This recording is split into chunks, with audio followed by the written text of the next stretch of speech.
Hello and welcome back to the second season of Championship Chats. It's hard to believe we're back here again. What a fast year it has been. We've come a long way in a year.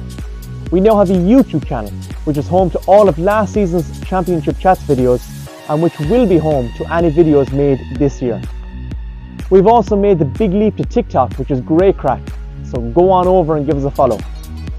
Our old reliables are still going good and strong: Facebook, Instagram, Twitter, and of course our weekly notes into the Dungarvan Leader and Observer. So it's all go around here. But when it comes to Championship Chats, you can expect all the same and much more. So just like last year, we'll be keeping you up to date with all things GAA, along with chatting with our players to get their thoughts.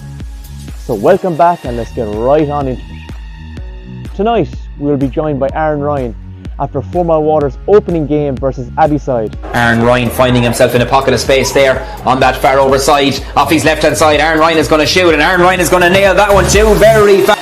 And also to look ahead to their second outing versus Ferrybank, which takes place in Dungarvan GAA grounds this Saturday at 6 p.m. And hopefully we're putting performance and we're going to have a fight back in the team, and hopefully we're coming on the right side.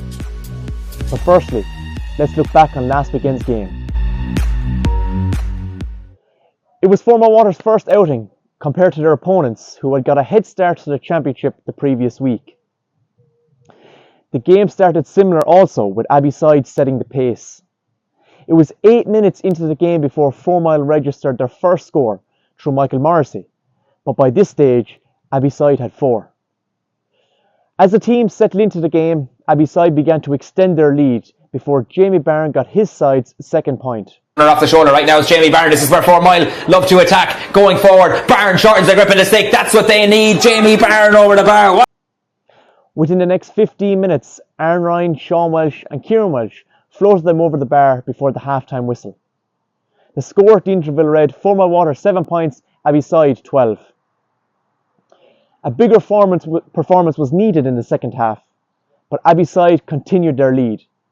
Both teams battled through the second half, with 4 Mile unfortunately unable to close the gap. Coming into the last quarter, Aaron Ryan and substitute Billy Byrne added to their team's tally, but Abbeyside were too far in the clear. The final score in Fairfield read 4 Mile Water 12 points, Abbeyside 23. Let's cross over and hear from Aaron. Aaron, a disappointing result versus Abbeyside last Saturday. It's not the start of the championship you would have been hoping for. No, it's not, Cody. To be honest with you, we probably didn't. We thought we kind of came in nice and prepared well, and just on the day we were flat-footed and we were kind of caught off guard. Abbeyside were well up for the game, but look, we had this week now to focus on the Ferrybank game and get our body and minds right, and hopefully training go well. Yeah, I suppose, look, it's important to park that game. Didn't go well for you, so now your focus is going to switch to the coming weekend for your second outing, and that's going to be against Ferrybank. How have you picked yourselves up this week ahead of that match?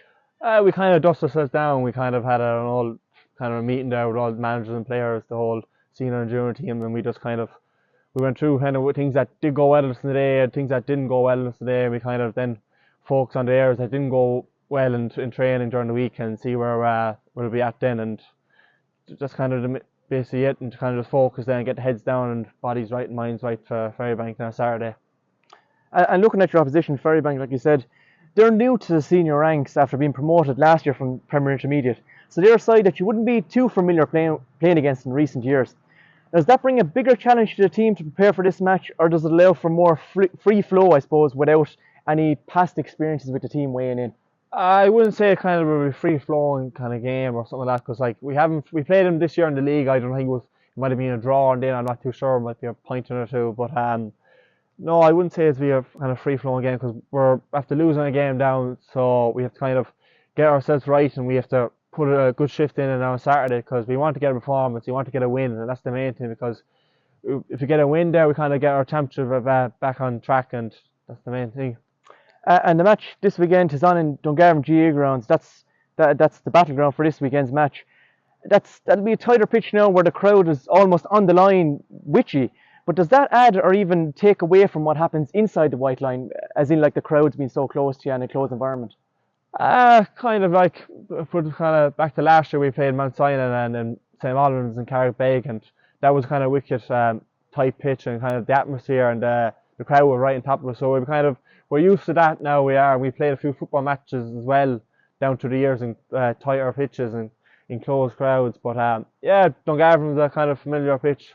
I think everyone on our team that have played underage games all there was the Western finals, county finals there. So we'll be used enough to pitch, and sure, look, it's only a couple kilometres away from Farterfield, same distance from Ballymac to Dungarvan, so we'll be looking well now, and we're hopefully now everyone will go right now for Saturday, and hopefully we're bringing performance and we're bringing a bit of fight back in the team, and hopefully we'll come out on the right side. Good stuff. Thanks very much, Aaron. The best of luck on Saturday. Right, thanks, Cody. And that's all for the first episode of this season's Championship Chats. Thank you very much to Aaron Ryan for his contribution in this episode. And if you want to keep up to date with the live score of Saturday's match, tune in to our Twitter page at the Narfor Mile. But for now, all that's left to say is the very best luck to Four Mile Water. Slán, and see you next time.